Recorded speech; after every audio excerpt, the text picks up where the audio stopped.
Hexagone, actualité. Voilà, je suis en compagnie de Davy Riemann, qui est le député de Guyane, qui vient d'être élu président de la délégation aux Outre-mer ici à l'Assemblée nationale. Alors, suite à cette nomination, une réaction, Monsieur Riemann?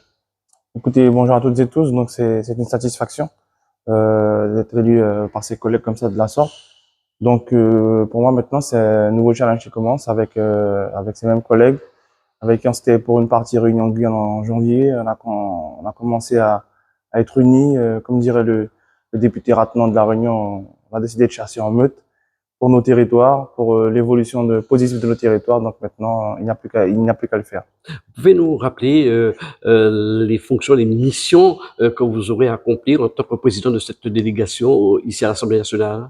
Mais écoutez, en priorité, c'est de bien faire connaître et comprendre, encore malheureusement aujourd'hui toujours, quels sont les territoires dits d'outre-mer, quelles sont nos réalités, ce que nous vivons, ce que nous subissons.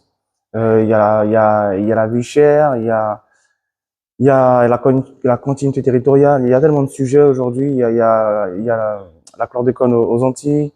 Il y a l'empoisonnement suite aux essais nucléaires en Polynésie.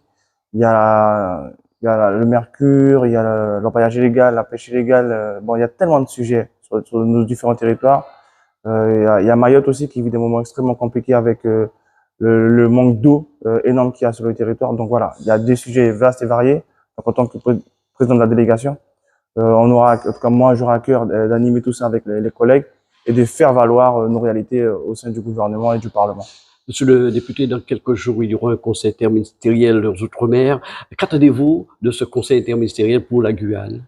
Écoutez, pour la Guyane et aussi pour tout le territoire, parce que nous, c'est au niveau de tous les Outre-mer que c'est concerné, on va attendre les décisions qui vont sortir de ce SIOM. Donc, les engagements ont été pris par certains ministres, dont le ministre Caranco.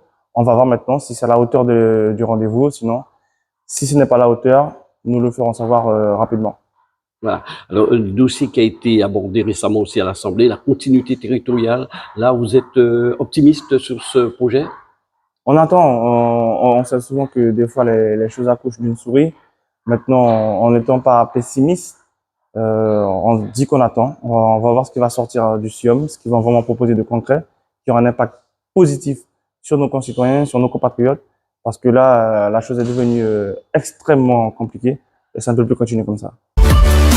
O News Radio sur outremernews.fr.